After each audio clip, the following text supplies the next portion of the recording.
So this is the EGR escape.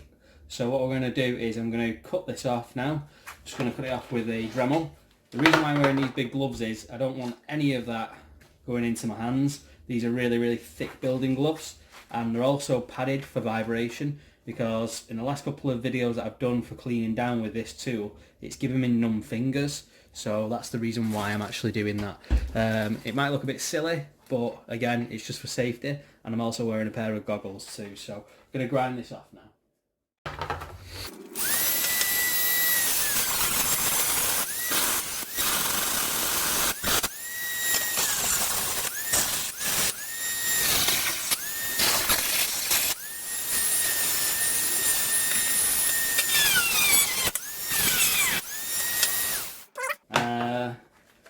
Literally just a quick twist and that should be off. That's now done. Going to sand it down a little bit, but other than that I'm happy with it. After that, what I'm going to do is we're going to end up getting, now this is a little nice piece of thin aluminium.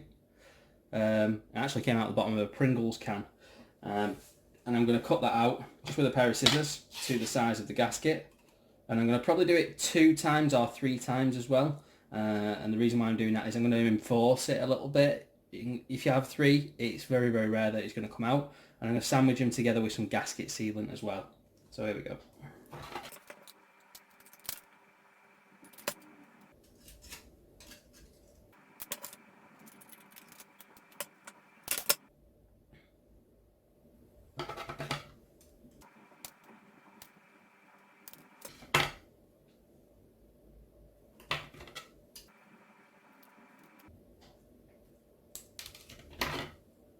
So that's one.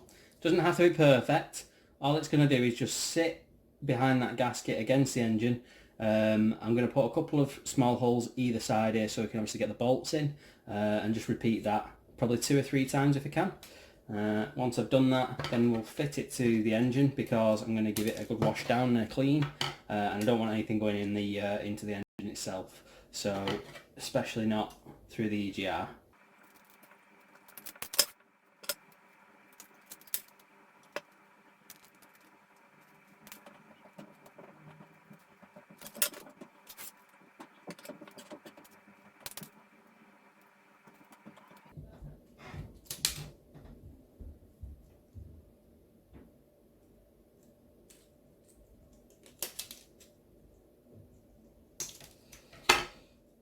So that's 3 little banking plates.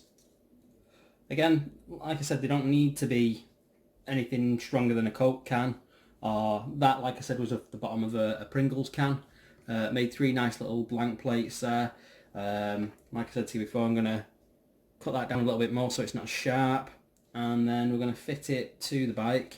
And as you can see, instead of actually doing that, you might as well do that. Saves space, saves time having to put on these fiddly farty little bits, all of these pieces of rubber and whatnot. If you do want to then, you know, put it back on for MOT testing, you know, your EGR, maybe not the greatest. I'll try.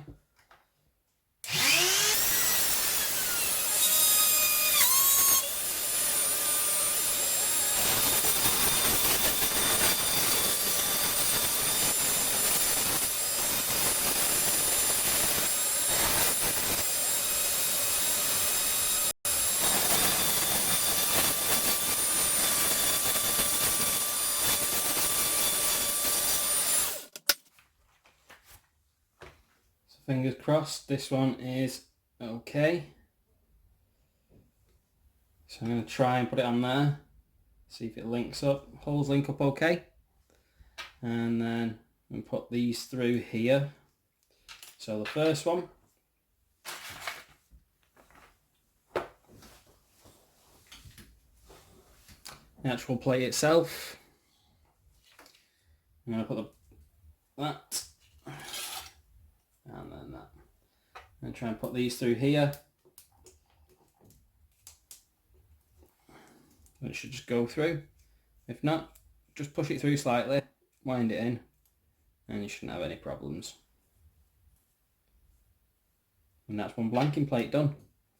Now for the other two, similar thing, just drill through, pop them on the back of there, and then for every one that I'm going to put on, so the next one that I'm going to put on, I'm going to put a little bit of gasket sealant again and again, and then on the third one, I'm going to put some more gasket sealant all the way around and then fit it to the bike.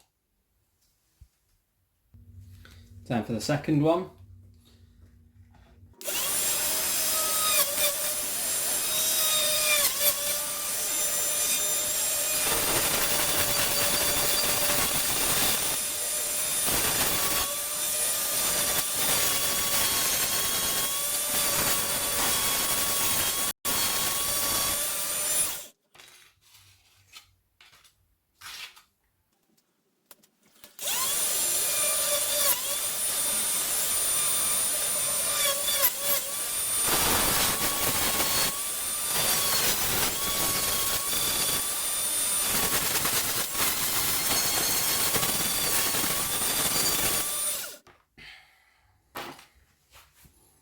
So none of these two are perfect anyway, as you can tell with that one, but I'm going to try and make it work. Like I say, that's the reason why I've done about 3, just because I want to make sure that they actually do all go in correctly. Some of them are tighter than others, and that's it really.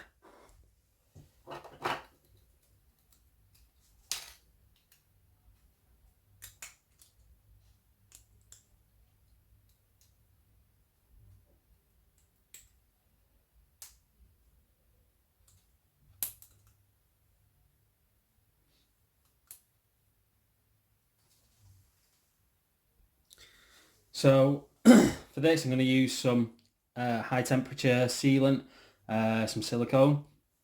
Now, like I say, the reason why I use this is just because it bonds everything together, it makes it a stronger piece, and it makes it, how could I say, temperature resistant as well. So we'll just get on and we'll do these. So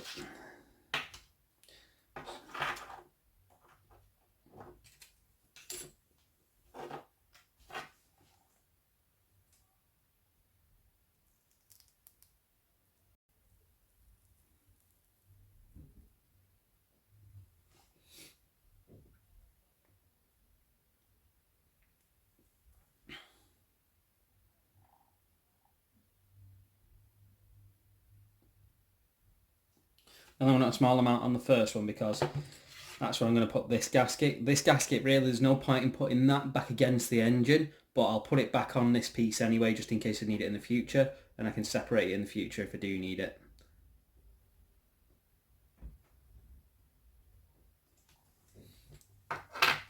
And then for the next piece,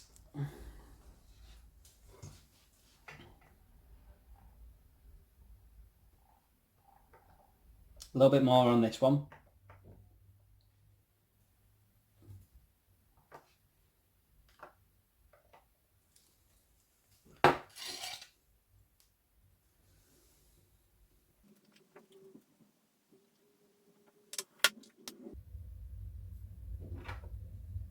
Make sure all the holes line up. Make sure you can get your bolts in there. Now this one I'm going to put quite a lot more on, because this one is where they are going to be flush against each other now. So just going to give them a little bit of a square.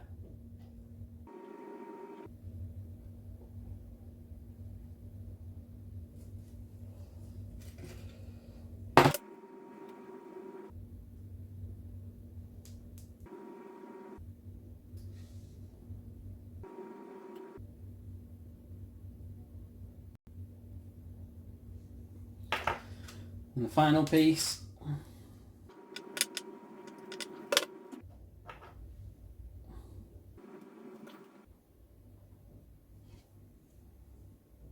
squeeze out any excess, just make sure it's nice and tight.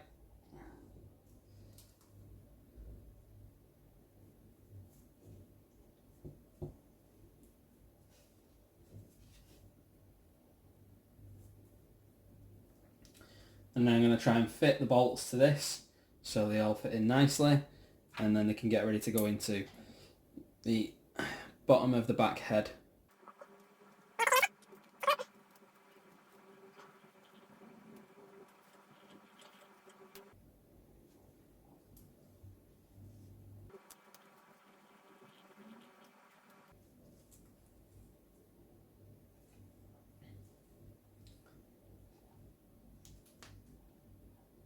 Alright, it's slightly jagged like this, because if it does become like this, when we put it on the head anyway, it's going to sit flush and it's going to basically not let anything in or out. So yeah, that's all good. I'm happy with that, and that's your blanking plate now. Now it's time to refit the part. So I've just gone around it again with the scissors just to make sure there's no sharp edges left on there, and it's going to go straight back on there.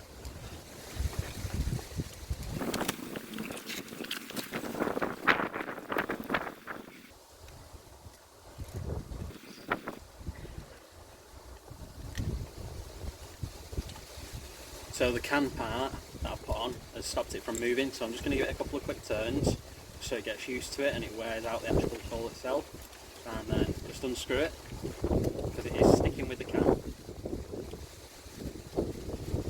Just take a little bit off that, enough to just get the thread in. Same with this side.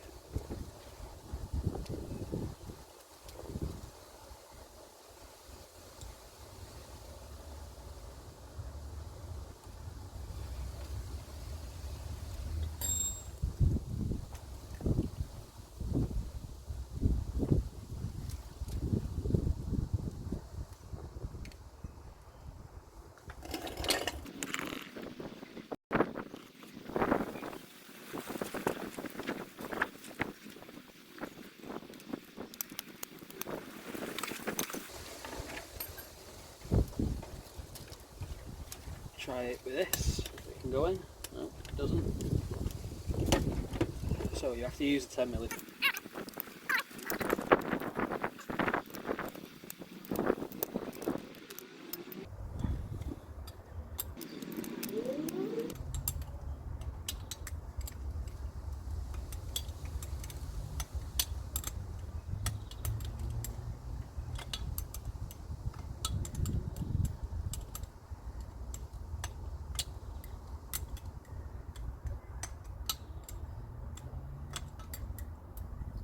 I'm not going to put a gasket sealant on the inside part. It doesn't need it because these bolts will pull it really high, close to the engine itself.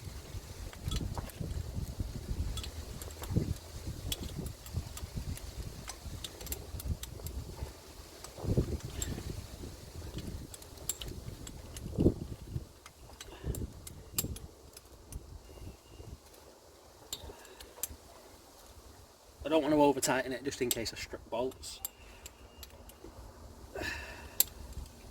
Just hand tightness will be okay. And as you can see, that's now done. And this is just a little bit of extra left over. Just smear that off. And that's it.